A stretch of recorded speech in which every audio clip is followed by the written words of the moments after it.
Do I say this now or do I wait for later? I said we go right into it, boss. Look, I'm not gonna lie. Shout out to Brad Johnson. What's up, Pops? What's that's up, Pops? Rundown.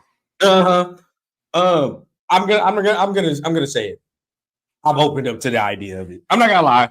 I've opened up to the idea of Jim Harbaugh. All right, and I'm not saying that because I've lost faith in AP at all. I haven't lost any faith. If anything, I still think he should be the dude. I do, but I'm not gonna be mad. You feel what I'm saying? I'm not gonna be mad if he does get hired, only because I'm seeing him. I'm seeing him, and I'm seeing him build a team right now. He built this Michigan team. I'm seeing what he's doing. It's cool. And man, that's college. Listen.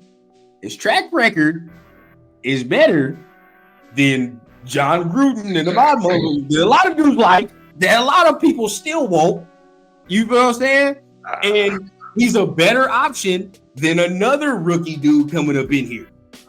Wow. Realistically, I'm reading. Yeah, I'm going to read George. Right, guys. Remember that Harbaugh was less than genius on his first in the NFL with the Niners, with an 8-8 record, and bolted back to college.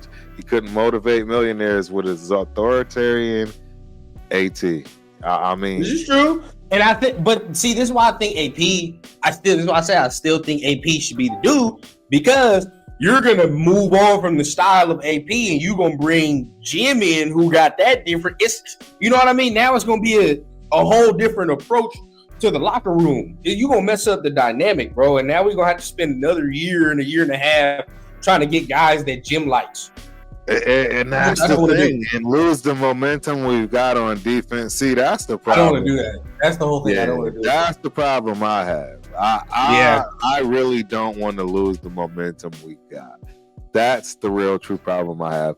I think it's time to stick with what's working and fix what doesn't. Now, if he wants to run out and get a whole entire offensive squad that could be a whole squad itself, great.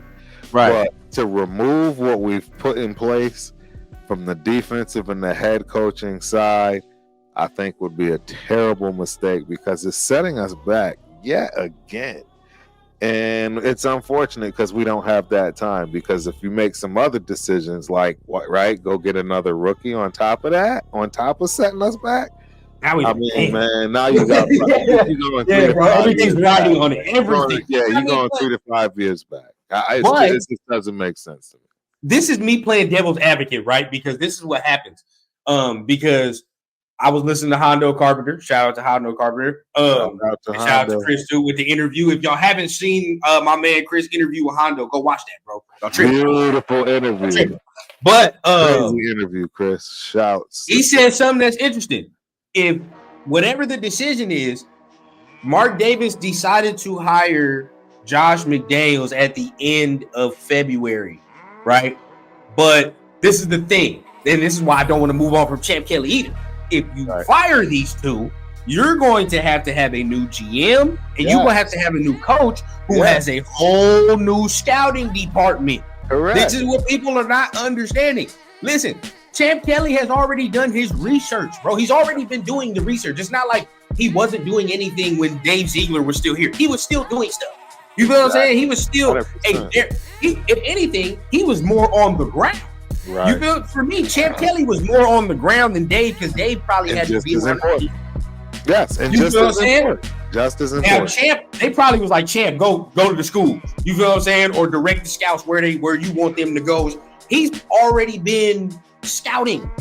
He's still scouting.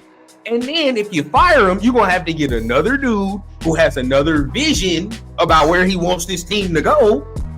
And now, you feel what I'm saying? That's where we're really behind the 8 ball, because we're not letting GMs do their jobs. And if you get Jim Harbaugh, which is another concern, he's going to want the control.